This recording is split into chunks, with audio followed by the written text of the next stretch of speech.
Hello and welcome to another video concerning multiple linear regression. Regression is a very powerful tool, and by far it's going to be used in many applications you will be doing in the future to determine whether you need to forecast or predict some economical or business situation. So this is, I hope this situation, this video is going to help you a little bit better to understand the multiple linear regression. I took this one here from video I watched in YouTube long time ago, but I modified it in order to suit us better by changing the word cost there if you decided to watch it there. I put here the word profit instead of cost. Just trying to add my flavor to it by saying if we manufacture three products, a number of products, 515 for example, and this the number of products 2 and product 3, that would be our profit. So again, number of products here, and we ended up having this product. So these are observed values over the 19 month or over the last 19 months, if you want to say that way. We wanted to see which one of those here is contributing to the profit the most, and which one is significantly contributing to the profit. In order for us to, the reason I changed the problem, because profit is really something that we try to maximize all the time.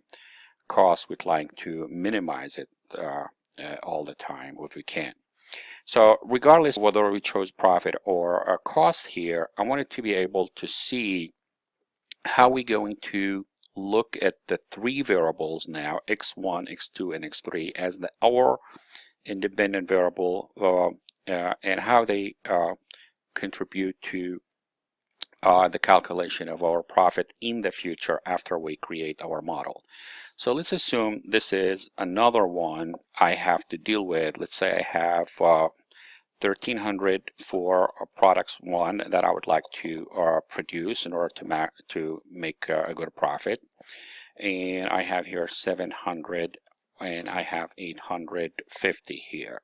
So let's see if the three of these products need to be included in the production based on their significance to the overall calculation.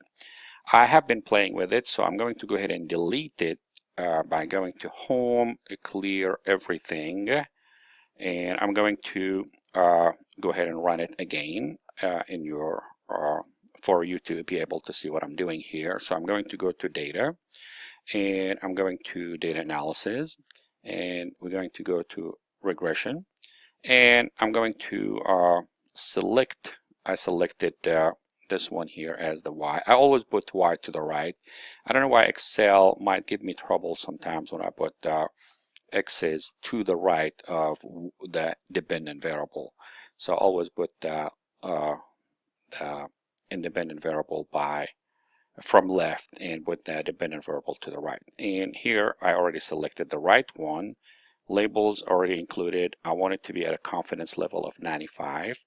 And output, I'm going to put it here far away because I don't want it to really push or delete or overwrite my original data. So let me go ahead and run it and see what we're going to get. Here we go. So we obtained this. First of all, let's take a look at R square, which shows there is a correlation between the three variables at 0.60. It's not the strongest in the world. However, it is an indication that there is a correlation. This is really what makes a huge difference for us, because this is where we're going to accept if the hypothesis has a significant, or whether we're going to accept the null hypothesis or reject it. Obviously, we're going to reject the null hypothesis because this value is less than 0.05. Okay, so that means all these means are having, the means of all these products are equal, meaning they have the same contribution to the overall profit. So that was rejected. So we do understand the means are not equal. So we're going to continue with this discussion to see the p-value and how they contribute to the very important values that are going to make us easy to predict the actual future calculation. So this is the intercept for the y-intercept. This is the products 1 slope, and also it's the coefficient. This is the slope for the second products, and this is the slope for the third. All of them are positive. The p-value here, we're going to be able to see that this one here is very little significant. This is going to cause us a problem right there. If you take a look at it, I'm going to go ahead and highlight it with a blue red color in order to indicate there is no significant to products one that contribute to the profits. So as a result, we're going to be excluding this products from any future calculation due to the fact that it has no significant. I could rerun this again without using this